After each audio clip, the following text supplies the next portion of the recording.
Yeah, I know. It's been a while. It's been a while, but uh, here we are. This might come as a surprise, this stream, but here we are, as they say. It feels good to be back, and I know I didn't really give sort of a lead up to the show and announce our return, but alas, it is upon us, and things are happening. Right? I mean, things are always happening, but one of the things happening right now is that small ball is live and back. So welcome to the show. I don't anticipate a huge live audience for this stream, obviously, because you guys don't know that it's happening. But hopefully, you're watching this after the fact and can enjoy a nice 30 or so minutes of World Series preview amongst other things. So before I get into the content of all of that, logistically, for a lot of reasons that I don't have time to list, in their entirety, but we'll probably allude to some more specifics at some point later down the road.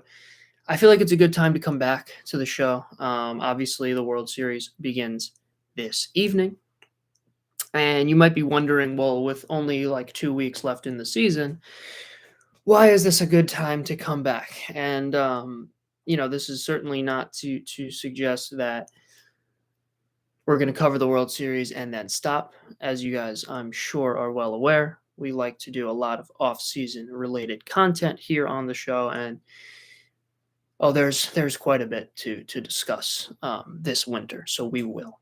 Um, One of the reasons why we've been away from the show for so long, I can't even remember how long it's been, but as many of you know, I am in college now, which makes doing the show, I wouldn't say difficult, but it it it it is a little bit more challenging. But that's not an excuse, and we'll make it work. Okay. Now, the World Series starts tonight. It does, and we need to discuss that. But before we do, certainly a lot to talk about regarding the postseason to this point, and because we didn't get a chance to, because we weren't here on the show, I wanted to quickly sum up some thoughts I had about the two teams that just fell short.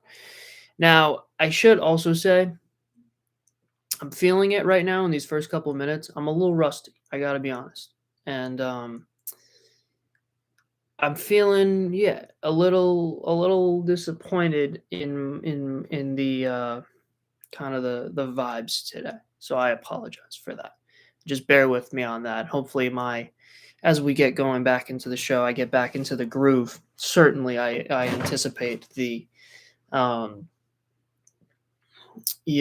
the energy will be there more so than it is today. But I'm kind of sensing in these first couple of minutes that today my energy won't quite be where it's at. I'm a little, distracted trying to remember exactly how this show usually rolls. I know that sounds weird considering like I've been doing it for so long, but I don't know. I'm a little rusty. So just bear with me on that. But hopefully I say enough interesting things to keep you entertained today. Oh, another thing is that you can maybe already see based on the thumbnail. I hope you were impressed with my beautiful uh, design skills on that. We're going to try to get a little bit more tech savvy here on Small Ball. And I've been saying this for a long time, and it's been a request that I've gotten many times. And when I have been able to pull it off, it's gotten great positive feedback. But what I want to do is break up segments, right? So that I can post snippets as videos, not as live streams after the fact, so that they're there right on the channel and you can watch a 5 or 10 minute clip about a certain topic that I cover without having to watch the whole show if that's kind of how your day is playing out. So obviously more on that later, but hopefully I can get those out there. And that's been something that you guys have told me would be greatly helpful and appreciated. So, of course, I'm going to try to make that happen. And I know I've said that many, many times, and at times I have, and at times it didn't really come to fruition, but that is the plan. So here we go. So the Red Sox and Dodgers fell short. Now I'm gonna talk a little Red Sox real quick. What an amazing season, and I I'm going against my own philosophical line of thinking in that I don't like, and I've said this many times, I don't like to fall into the classic trap of evaluating a manager based on expected wins and then actual in real life wins, right? And I've been hearing that a lot about Alex Cora, and he comes back, and the Red Sox go from last, or almost last, they last place to a trip to the ALCS. And like I said, I don't think that's an efficient way of analyzing manager. It's very easy, and in a lot of cases, it's not applicable. But it's so glaringly obvious here that I have to just acknowledge what an incredible season Alex Cora had. Not for just that reason, but I mean, it's just so glaringly obvious, and sometimes that is the case. Sometimes that is very telling about a manager. The expected wins versus the eventual total wins. But I think we all understand now, and again, it's something that we've always understood, but we don't always admit or acknowledge, that these guys matter. The guys in the dugout matter. And I don't necessarily agree with everything he has to say, but he's, I'm going to do some more manager stuff probably over the offseason, but he's clearly a top 5, maybe top 3 manager in the league. And just an incredible job. Like, I mean, there's no other way of saying it. The energy, I mean, if you watched the Red Sox play this year, which I'm sure many of you did not, unfortunately, that's kind of how baseball is heading, where I think fewer games are being watched closely enough, but that's neither here nor there. If you did watch the Red Sox play this year, and I'm sure you did a little bit in the postseason, and you could just really tell the difference in atmosphere and energy in the environment, and between this year and last year. Of course, the fans make a big difference as well, but in comparison to other teams, it was glaringly obvious the impact that Alex Cora had in many, many facets of the game. So I just wanted to make sure I covered that. Now, the Dodgers. Again,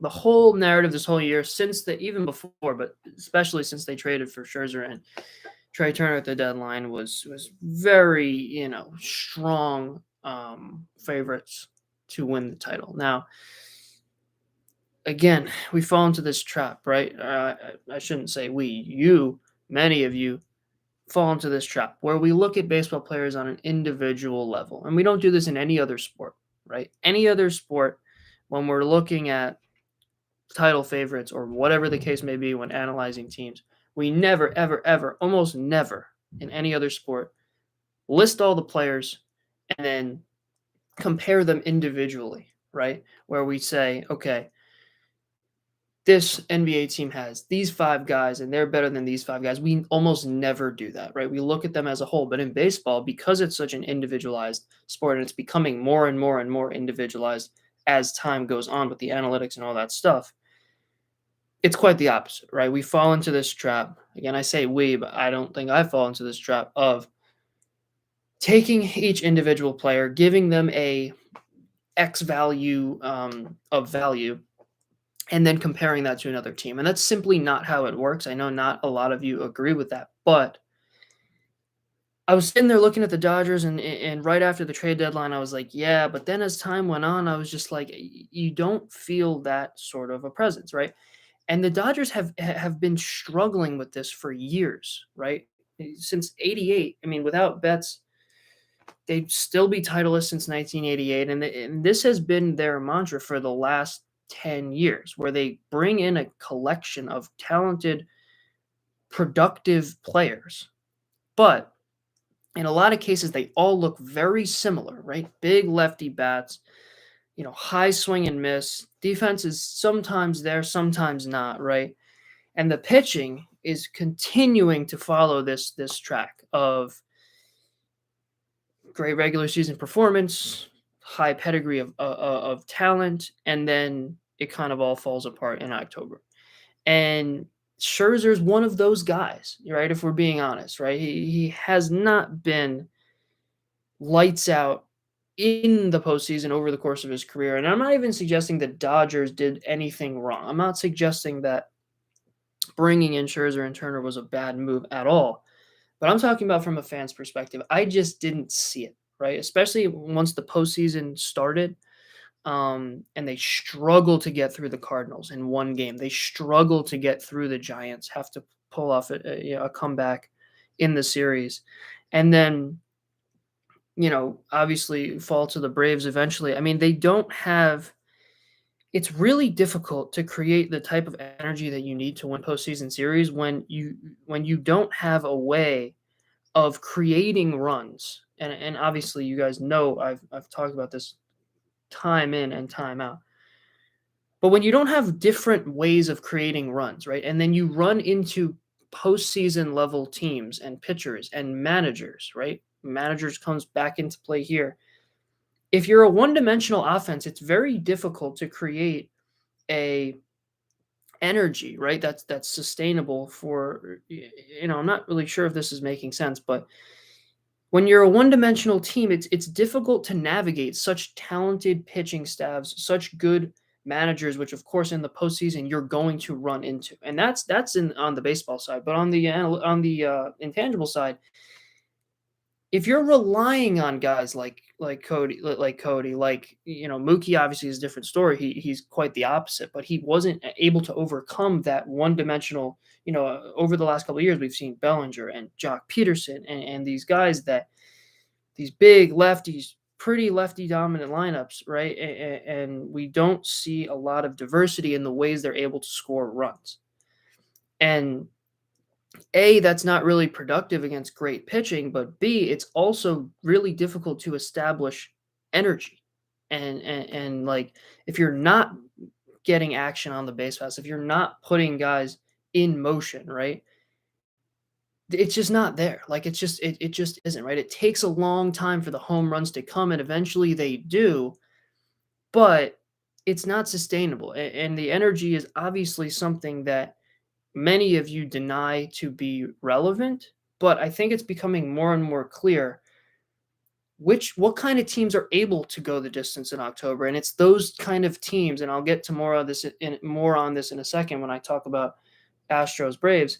It's those kinds of teams that are able to create that energy largely through, a wide variety of offense, that are able to win, eventually come out on top at the end of October. We saw it with Washington, right, in 2019, where on paper, if you line every guy up, right, they don't quite match up, but they were able to put guys in motion, right, create that energy, and they overcame it and toppled a lot of much better teams on paper because of that. Right. And when we look back, we say, oh, yeah, that makes a lot of sense. But in the moment, not a lot of you guys like to admit that.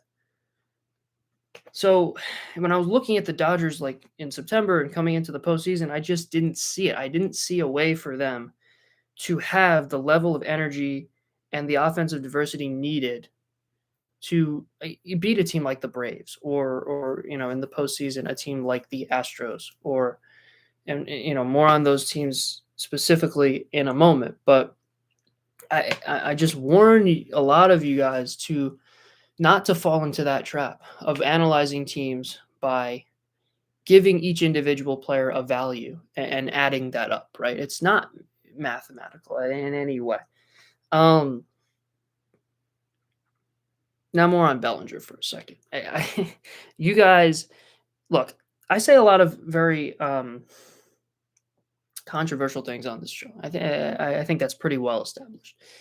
And I said something a couple I want to say it was maybe a year ago, maybe a year and a half. And this was probably the most blowback I've ever gotten about any take on my show. I mean, there have been a lot, but this one's definitely up there. And that's when I said that I would take Bellinger over Mike Trout. And Of course, he then goes on to have, one of the worst seasons in Major League Baseball history. The narrative this year is statistically the second worst hitter in the league and all that. And I've gotten to a point, and I've been hovering around this point for a while, but I finally feel like I've gotten to the point where I don't care. I'm not even going to look at regular season stats anymore. Like, I literally, like, I know it sounds over the top, and it sounds like this is a, kind of Tristan intangible argument here, like crazy intangible argument, but like I've honestly gotten to the point where I don't think that I can take anything from regular season stats. Like literally nothing. And of course Bellinger had a miserable regular season, but coming into the playoffs, ask yourself honestly. And like I know in retrospect, you're right, it's easy to answer this accurately, but think about coming into the playoffs. If you would have wanted Cody Bellinger on your team, let's say over Jock Peterson or Eddie Rosario or some of the other outfielders, Michael Brantley, some of the other outfielders, good outfielders in the playoffs right now? I mean, the answer would be yes. I mean, I think it's very difficult to deny that, right? But why? Right? Why do we still think of him as a super talented player? Why do we still think of him as a valuable asset to have?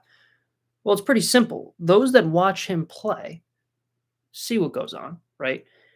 And there was no doubt, for me at least, what he was going to bring to the table in the postseason. There was no doubt, right? I didn't think of him any differently this offseason as I did last offseason, let's say. Or excuse me, postseason. I don't know, I said offseason. I didn't think of him any differently this postseason from any other postseason that he's played in, right? And a lot of you did, I'm sure, based on the production that he had in the regular season. But he's no different of a player. He didn't regress by that much, if at all.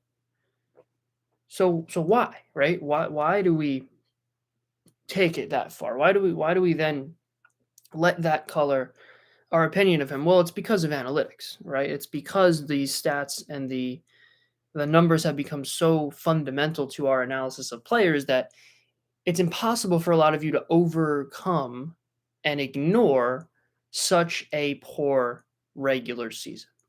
But I've said this many, many times. Regular season baseball and postseason baseball, you could almost think of them as two different sports. And for a lot of you that are sitting there watching the Dodgers feeling like, yeah, well, I knew Bellinger was going to break out eventually, right? It's not a coincidence that it happened right when October hit, right? And so I challenge you to, going forward, not put so much onus on regular season metrics, right? Certainly the way they play in the regular season is important. But I never saw Bellinger any differently this regular season from, let's say, last regular season or the season before. And I can say that honestly, right? He looked like the same player who was not producing as much, but he did look like the same player. And he's creating that sort of, attempting to generate that sort of energy and run production. And he was a monster. I mean, let's face it, in the postseason. I mean, he was sensational. And the Dodgers didn't really live up to expectations, and that was no fault of his. He was absolutely sensational in the postseason, and that's what I think a lot of us expected, whether we admit it or not. And analytics will tell you that he was going to be one of the worst players for any team in the postseason.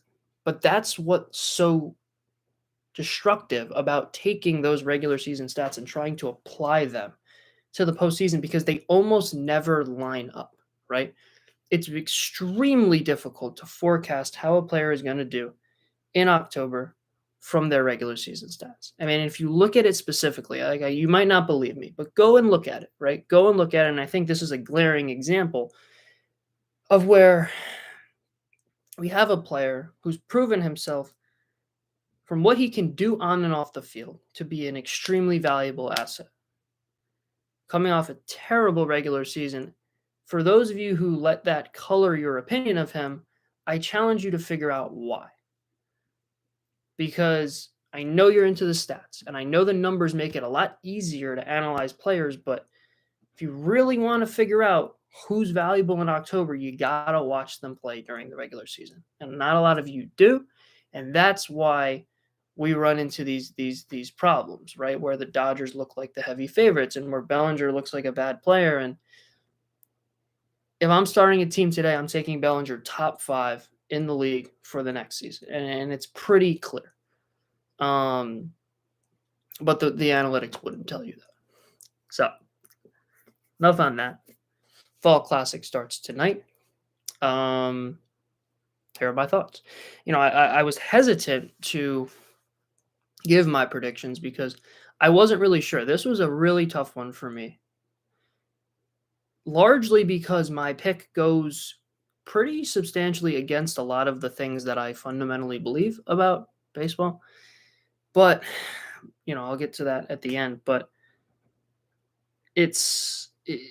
well, actually, I'll get to that right now. So I'm going to say flat out, I'm picking the Braves, which is really strange to me because it goes against, like I said, a lot of the fundamental things I believe. Number one, the Astros struck out the second least amount of times in the regular season. Now, again, regular season, postseason doesn't exactly match up, but team stats are a little bit more telling, and the Astros have been striking out a little bit more in the postseason than they did in the regular season, but the Braves have been striking out a lot. So you'll ask me, hey, what's the deal? I thought strikeouts are everything. They're a lot, but there are a couple things that I think the Braves have that the Astros don't. The other thing that the Astros have that I'm going against is the much better defensive catcher, and we've talked about this many, many times. I think the team with a much better defensive catcher has a huge advantage in the postseason, and Maldonado has been absolutely phenomenal behind the plate for the last 3 years, and you can see the effect that he's had on a lot of those pitchers. Travis d'Arnaud is adequate, but that's about it. He doesn't do anything defensively that makes the pitching staff better. He doesn't do anything defensively that is wow, on the field, and I think. I think Maldonado is the much better catcher, and I do like the way d'Arnaud calls the game and all that, but he's certainly not Martin Maldonado. Now, the other thing is the managers. We've talked about these. There's these 3 sort of fundamental things, right? There's who strikes out less, who has the better defensive catcher, and who has the better manager. And those are the 3 things that I've strongly argued for, for their importance in a postseason series. And I could say all 3 of them probably go to the Astros. I think Dusty Baker, his season last year and this year are 2 of the best managerial seasons I've ever seen. But I think Brian Snitker is having a masterful year as well. And the way he handled, and I don't like to put too much onus, and I've talked about this before, on in-game decision-making because I don't think that is all that important for a manager. I'm much more into what they get the team doing, how the team is playing based on what they're kind of creating, that energy, that environment, right? That's really what I'm looking for in a manager is just, does he get his team to play to their fullest potential, right? But the in-game decision-making is, of course, a factor as well. And what he did with the bullpen, what he has done with the bullpen this postseason has been absolutely outstanding.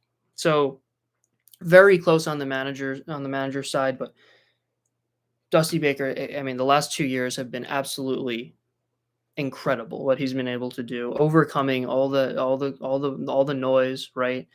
Losing many talented pieces between Garrett Cole and George Springer, and some of the injuries that they've had, and what he's been able to do with that organization is incredible, right? And when they hired him, I talked about how he was the perfect guy to lead them out of that hole of the whole scandal and all that, and losing the types of talented players that they did. And I mean, he's done an incredible job. But back to the World Series for a second.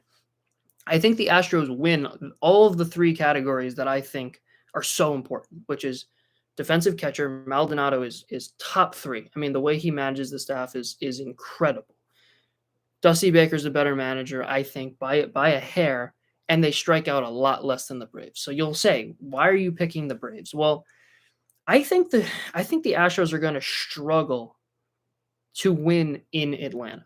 And I think, this kind of goes back to what I was saying before about the diversity of offense, right? In the Braves, we've seen just such a strong energy and such a strong culture over the course of this postseason and last postseason. I know it didn't work out for them, but when they're playing in Atlanta and creating the kind of runs, and this is like again, I don't want to hammer it down too hard, but like when you're able to create runs in ways other than just hitting the ball over the fence, it just makes the energy in the building so much more. I forgot the word I was going to use. It just makes the energy so much more sustainable, right? It just you look at the Braves against the Dodgers, and it's like the Dodgers are creating runs, in bunches, right? And that's not. I know it sounds like intangibilistic, and it's like me being me, but it's really like it's really glaring how much more energy the Braves have when they're creating those runs via Brian Snitker, doing some things, and Rosario doing what he's doing, and the Astros have a lot of that too. But the way that they've been able to do that with the influence of Jock Peterson coming in, and they're so deep, right? I never feel like there's an at bat, and I can't say this about a lot of teams. I almost never feel like there's an at bat with the Braves, if ever, that is kind of just a lost at bat, right? Obviously, with the exception of the pitcher. But there's a lot of teams in the postseason where you get to some of their bench sticks, and you get to the back end of some of those lineups, right? And it's very easy for the opposing team to navigate that. The Braves give you depth, right? They put pressure on the pitchers to make pitches every single pitch of every single game. And I cannot say that about the Astros. I couldn't say that about the Dodgers. That's why I'm picking the Braves in this series, because they are so deep. They have that energy, and they do not let it go. They put pressure on the other team, especially the pitching staff, to make a good pitch every pitch of the game. And when you have guys on base, right, when you're moving guys around and putting those guys in motion, it puts a lot of pressure on the other team to make pitches, right? And the Dodgers were not able to do that. Even their good pitchers were not able to make enough good pitches, right? And the Astros pitchers, which is another huge obviously factor of this, are they don't have a lot of good pitchers, if any, that I can trust. I don't trust Greinke in the postseason. I don't trust McCullers with his injury history. Who knows if he's even gonna what he's gonna be able to do. And everyone else is super young, and the bullpen as well, right? I like Presley a lot. I don't trust Stanek in a big situation. I don't trust Kendall Graveman in the postseason where he's never pitched before. So there's just a lot of question marks on the arm side of the Astros. And when the Braves are putting that pressure on, right, forcing you to make good pitches consistently, I don't know if the Astros have the arms to do that for a 7-game series. So that's why I'm going to take the Braves. Like I said, it goes against the 3 major things that I think about, which is manager, which is defensive catcher, and which is strikeouts, right? The Astros, I think, win all 3 of those categories, but they just don't have the depth, and I don't think that they have the pitching experience, right? It comes down to experience, and it comes down to, and Greinke's a great pitcher, but I just don't trust him, in a big spot against such a deep lineup, right? He makes a lot of mistakes, right? And the Braves punish mistakes. They punish mistakes, right? They're not necessarily the most dynamic offense, I don't think, but they're deep. They force you to make pitches, 150 pitches for, straight for the whole game. And if you make a mistake, they're going to punish you, especially at home. And I think if they're able to split the first 2 games, I think the Astros are going to be in a huge, huge hole going into Atlanta. I think they could lose all 3. And I think they're really going to struggle, especially if they're on their younger arms, right? Once we get through the first 2, if it's Valdez and those guys, right? I think those guys and the bullpen as well are going to struggle to make consistent pitches on the road. So I'm going to take the Braves in the series. And it's almost like I'm hedging my bets a little bit. But if the Astros do come out on top, obviously that would support my my other arguments, but I'm not going to go there. I am 100% sold on the Braves. It was a tough call for me. All right, it took some serious thought, but I'm not going to waver. I'm gonna ride with the Braves, and you will definitely see. I should have worn it today. I can't believe I didn't wear it. you will definitely. I think I have it. No, I don't have it here. You will definitely see my Dan's jersey at some point this week. If not for the majority of this week. I can't believe I didn't think to wear it today. That's my bad. I don't know what I was thinking, but um, man, what a wasted opportunity. I have it too. I wore it like 2 days ago. Um, I'm gonna wrap up there. Right, we're at the 30-minute mark, and it's great to be back. It really is, and really excited, obviously, for the fall classic. We're gonna get a lot deeper on that, and obviously, so logistically, I can't really say with too much certainty what the show is gonna look like going forward, but I am gonna try to get those little clips out there. I hope, and I don't know. I'm gonna try to do. It's possible I even do a show tomorrow, honestly, but I'll let you know. And you guys, I'm sure are well aware that we are not the most um, consistent when it comes to our schedule. So, but I'm gonna try. I know that's a little bit, makes it a little difficult for you guys when the shows are kind of haphazard and whatever. But I appreciate you tuning in today. And we will be back certainly to talk more World Series on small ball. I'm picking the Braves. I'm obviously rooting for the Braves. That's another thing. I don't think there's ever been.